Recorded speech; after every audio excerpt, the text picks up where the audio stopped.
श्रीहरि विष्णु का प्रथम अवतार। पौराणिक कथाओं के अनुसार इस संसार में 4 युग हुए, सतयुग, त्रेतायुग, द्वापर युग और कलयुग। हर युग को भगवान ब्रह्मा का एक दिन का माना गया है और भगवान ब्रह्मा का एक दिन लगभग 4 अरब वर्ष होता है। भगवान ब्रह्मा सृष्टि के रचना करता है। जब ब्रह्मा जी सो जाते हैं तब कोई रचना नहीं होता है और दुनिया का अंत हो जाता है। सतयुग के अंत में ब्रह्मा जी सो गए। उन्हें सोया देख एक बहुत बड़े दैत्य हयग्रीव ब्रह्मा जी से सारे वेद चुरा लिया और समुद्र के नीचे पाताल लोक में जाके छुप गया। तब चारों ओर अज्ञानता का अंधकार फैल गया और पाप तथा अधर्म का बोलबाला हो गया। तब भगवान विष्णु ने धर्म की रक्षा के लिए मत्स्य रूप धारण किया। भगवान विष्णु ने मानव जाति के कल्याण हेतु अनेकों अवतार लिए, जिसमें मत्स्य अवतार उनका प्रथम अवतार था। इस अवतार का उद्देश्य एक युग की समाप्ति के बाद प्रलय के समय सभी जीवों को सुरक्षित कर अगले युग में दोबारा स्थापित करना था। श्रीमद्भागवत महापुराण के अनुसार सत्यव्रत नामक राजा तप कर रहे थे। तप के पश्चात वे कृतमाला नदी में स्नान करने गए। स्नान से पूर्व जैसे ही उन्होंने तर्पण हेतु जल अंजलि में लिया तो जल के साथ साथ एक छोटी सी मछली भी उनकी अंजलि में आ गई। सत्यव्रत ने जैसे ही मछली को नदी में छोड़ा तभी वह बोली, हे भूनरेश, यहाँ नदी में बड़े बड़े जीव हम जैसे छोटे जीवों को मारकर खा जाते हैं, तो मैं आपसे अपने प्राणों की रक्षा की भीख मांगती हूँ, कृपया मेरी रक्षा करें। इस प्रकार उस छोटी सी मछली का करुण स्वर सुनकर राजा के हृदय में उसके प्रति दया उत्पन्न हो उठी और वह मछली को अपने कमंडल में डालकर अपने साथ राजमहल ले आया। रात होते होते कुछ आश्चर्यजनक घटा।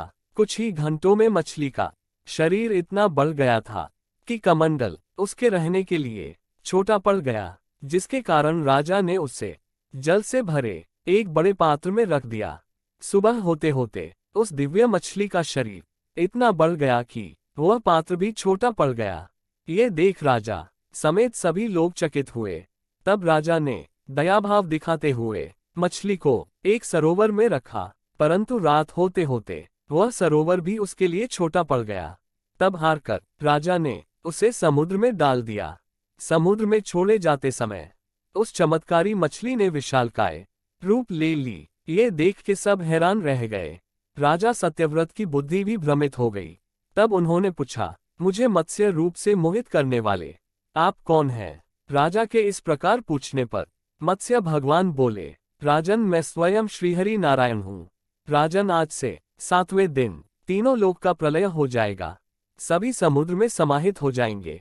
उस समय प्रलयकाल की जल राशि में त्रिलोकी के डूब जाने पर मेरी प्रेरणा से तुम्हारे पास एक विशाल नौका आएगी। तब तुम समस्त औषधियों, छोटे बड़े सभी प्रकार के बीजों और प्राणियों के सूक्ष्म शरीरों को लेकर सप्तर्षियों के साथ उस बड़ी नाव पर चढ़ जाना और निश्चिंत होकर उस जल में विचरण करना।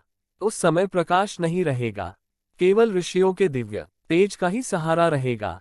जब लहर के प्रचंड वेग से नाव डगमगाने लगेगी, उस समय मैं इसी रूप में तुम्हारे पास आऊंगा।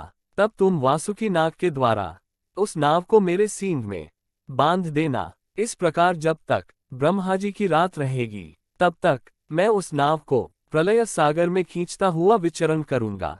ये कहकर मत्स्य भगवान अंतर्ध्यान हो गए। प्रलय का समय नजदीक आ गया।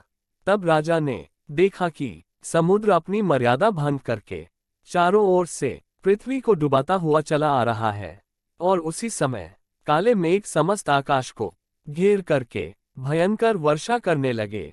तब उन्होंने भगवान के आदेश का ध्यान किया और तभी कहीं से एक बड़ी सी नाव उनके सामने आकर रुक गई। फिर राजा औषधि, बीज और प्राणियों के सूक्ष्म शरीरों को लेकर सप्तर्षियों के साथ उस नाव पर सवार हो गए। इसके बाद राजा के ध्यान करते ही श्रीहरि मत्स्य रूप धारण करके उस प्रलय के जल में प्रकट हो गए। उनका शरीर स्वर्ण के समान तेजमान तथा अत्यंत विशाल था। उनके एक सींग भी था। राजा ने पूर्व कथनानुसार उस नाव को वासुकी नाग के द्वारा मत्स्य भगवान के सींग में बांध दिया और राजा ने भगवान विष्णु के मत्स्य अवतार लेने का उद्देश्य पूछा। तब भगवान विष्णु ने राजा को अपने मत्स्य अवतार लेने का उद्देश्य प्रकट किया। उन्होंने उसे बताया कि जिस प्रकार एक किसान अपनी फसल की कटाई के समय कुछ बीजों को अपने पास रख लेता है तथा उसके पश्चात उन्हीं बीजों की सहायता से पूरा धन धान्य पुनः उगाता है, उसी प्रकार सृष्टि के अंत के पश्चात उसके पुनः निर्माण के लिए कुछ बीजों का रखा जाना आवश्यक था। भगवान विष्णु ने राजा को सभी चीजों के बीज रखने का आदेश दिया था, चाहे वह डैक देने वाली हो या सुख।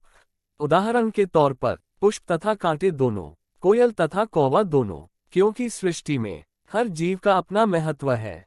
इसके साथ ही सप्तऋषि का चुनाव इसलिए महत्वपूर्ण था क्योंकि ज्ञान के बिना मनुष्य अधूरा है।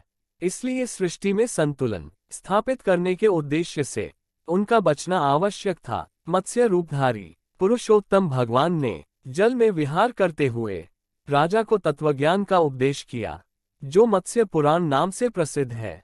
प्रलय के अंत में भगवान ने हयग्रीव असुर को मारकर उससे वेद छीन लिए और ब्रह्मा जी को दे दिए। भगवान की कृपा से राजा सत्यव्रत ज्ञान विज्ञान से संपन्न होकर इस युग में वैवस्वत मनु हुए। आपको कथा पसंद आई तो लाइक और सब्सक्राइब करें। धन्यवाद।